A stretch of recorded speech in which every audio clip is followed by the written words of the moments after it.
Good morning, peeps. Amy, Crazy Amy here with Amy's Hoop Circle, and I have another story for you today. I know that some of you may have seen my inspirational video of John here doing his pull-ups. I'm still sadly only at 5. I'm still getting that's there. good, that's good.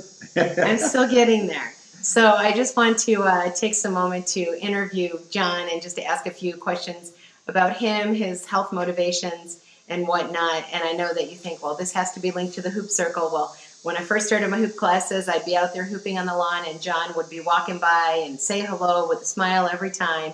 And then I kept running into John in the gym after I started getting back at weights. So this is John, and we're going to find out a little bit more about John today. Thanks for being here, John. Oh, you're welcome. Thanks for asking me. My pleasure. Yeah, gosh. Let's start with, I heard about you in the gym one day, saying, because one day you were like, excuse me, I'm just going to work my way in here. And John works his way in, and he gets up there, and he does this whopping number of pull-ups. And I heard one day that you were in there, and there were some young guys standing there, and they were like, he says, excuse me, and I'm just going to, do a few pull-ups. And the guys are like, yeah.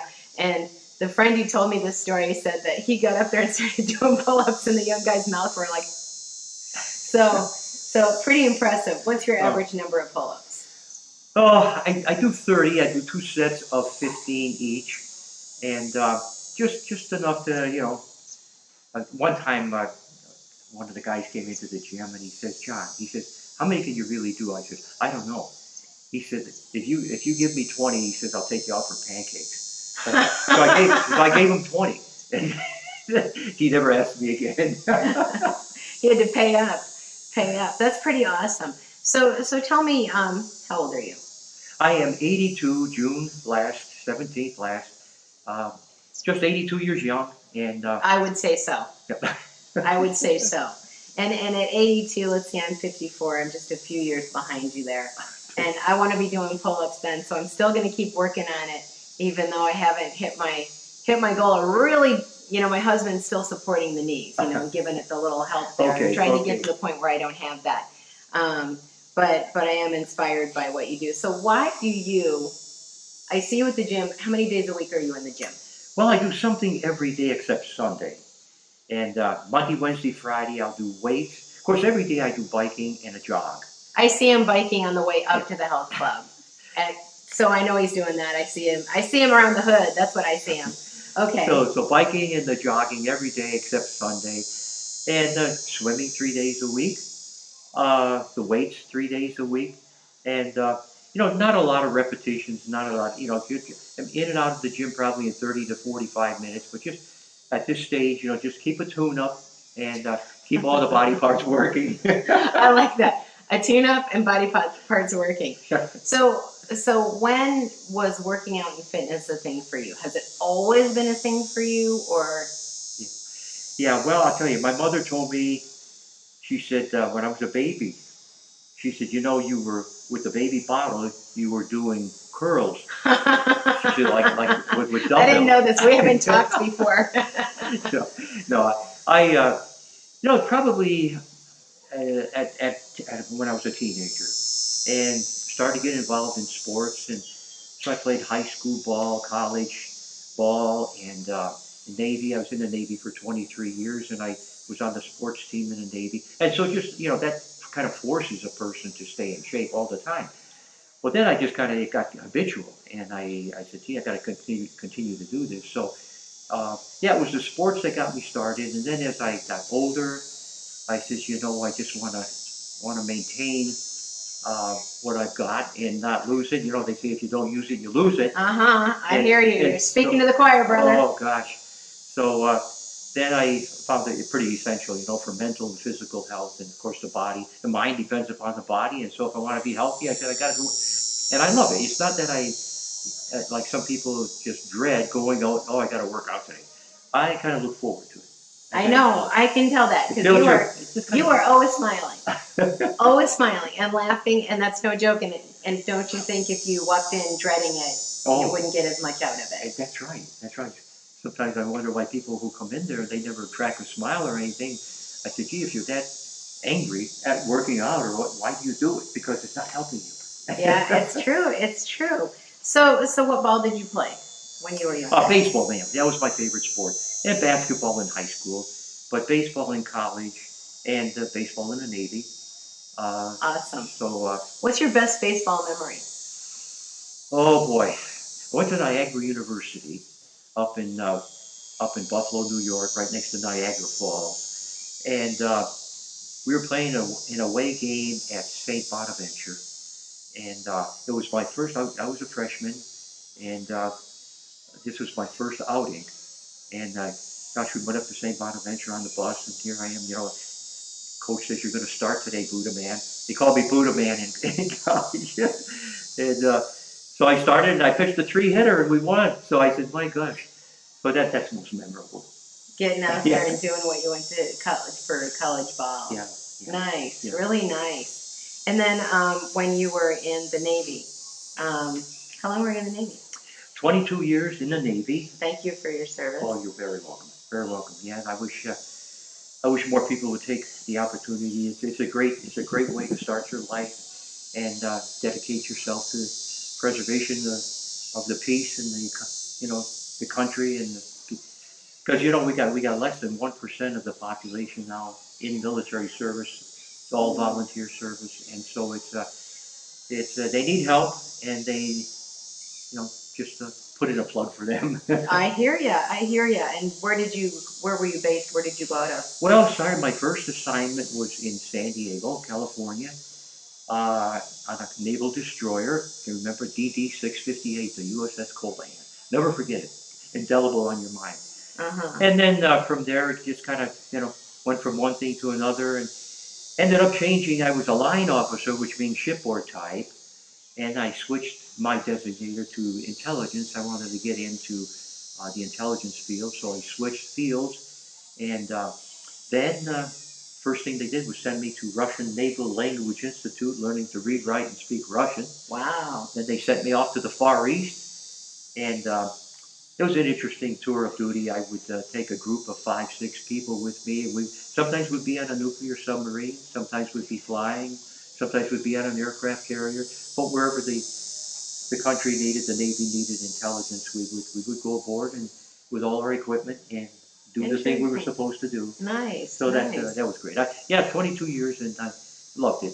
Had all 5 children in the Navy. Yeah, we have 5 children and 5 grandchildren, 2 great grandchildren.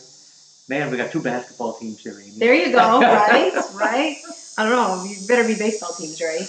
Yeah, we better. So my dad was an Army guy, but at the end of his career, he's an electronics engineer, and went out on aircraft carriers as a civil engineer out of Norfolk. So that is my one brush with any Navy-ness, and I have never forgotten how big those aircraft carriers are. Oh. And as a kid, looking up at those as they came in, oh my gosh, just huge. 3 football fields long. Absolutely huge. Absolutely huge. Yeah. And I remember Dad talking about coming home with bruised shins on his first run through, because you have to remember to Going up and down the ladders. And the doorways, going through the doorways. Oh, yeah. Going through the doorways, got to pick up the feet, Pick right? up the feet. Oh yeah, or else you trip and fall on your face. Exactly. So, well, thank you so much for that. So, a lifetime of health and fitness, and so along with that, body, mind, and spirit. Where your mind goes, your body will follow. Often they say that when you kind of get into the whole spiritual, but connecting and going into the gym happy. But what about food? How do you feel about food? Does food impact your life in any way? Well, I love to eat. And Yay! I love to eat too. But yeah, food and good nutrition. That's always been a thing with me. I thank goodness, even though my peer group, smoking and drinking and things like that, I never smoked, never did any of that. And how I was able to keep away from it, I don't know. Wow. But yeah, good food, good nutrition, and but of course, I used to read all kinds of books on bodybuilding and fitness, and that was my thing, growing up. I said, hey, I'm going into the gym, I'm tearing down my muscles, you got to build them up, so you need protein. My goodness, I used to, as a teenager and a young guy, I remember these high protein shakes I used to drink, and at that time, say, oh gosh, I want 18-inch biceps, I want a 48-inch chest. I want to be able to deadlift 500 pounds. All these crazy, these crazy things. Goals. Maybe you won't believe me, but Um, in I'll believe in you. my 20s, I weighed 215, and it 250. was all solid. So of course I lost. I believe that. I completely believe that after this conversation. There's no question in my mind. So anyway, yeah, food is great, but I never, I believe that the old adage, hey, calories in, calories out. If you can eat as many calories as you want, you burn them up if you exercise. If you don't, if you're sedentary, then you're going to gain weight. So I just never have, and I've never been on a diet for any reason whatsoever. I always believe, Amy, that moderation. You can eat anything you want. And I love the steaks, I love the ice cream, I love the desserts, but moderation and I guess it's done me okay. It it has done him okay. Look at this guy. And I truly, I had that conversation about moderation the other day with someone. Just that, certain things. Well, actually, you know what the conversation was? It was my own conversation about coffee because I wasn't being very moderate, and I think I was just drinking too much, and it was just, Oh, and then yeah, I can't do the crash in the middle of the day. Can't take it, man. So it was my conversation with me and somebody else probably, okay. but that I should be moderate. So I decided this week not to be moderate at all. I just cut it out, and it's actually a better week because I cut it out. Yeah. So, Good for you. so do you ever find anything? There was anything you just didn't think you should ever eat? Anything that I shouldn't eat? Loving food as he does. Loving food that I do. No, I don't think so, Amy. I love seafood. I love seafood. I love pasta. Uh, I love apple pie. I love apple pie. Do you? Yes. I'm waiting for Thanksgiving here. It's a banquet. It's a feast, absolutely here. Have you ever gone? No. Oh, Amy. I mean, you just go there and you. Did you hear that? Oh, Amy. He's already waiting for the Thanksgiving food. I got to get this video up before Thanksgiving, people. Okay. Yeah, it's so great. They've got so many stations where you go, and whatever you want, 3 or 4 different kinds of, beef or turkey or chicken, and then seafoods and scallops and shrimp, and it goes on. And then, of course, at the very end, one room, all desserts. All desserts. So, I work out twice on Thanksgiving. Twice for Thanksgiving just to make it through. Now, one of the things I usually do is I hoop out with people at the end of my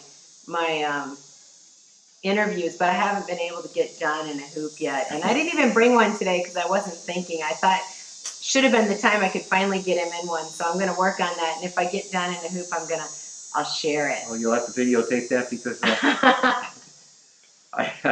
I don't know.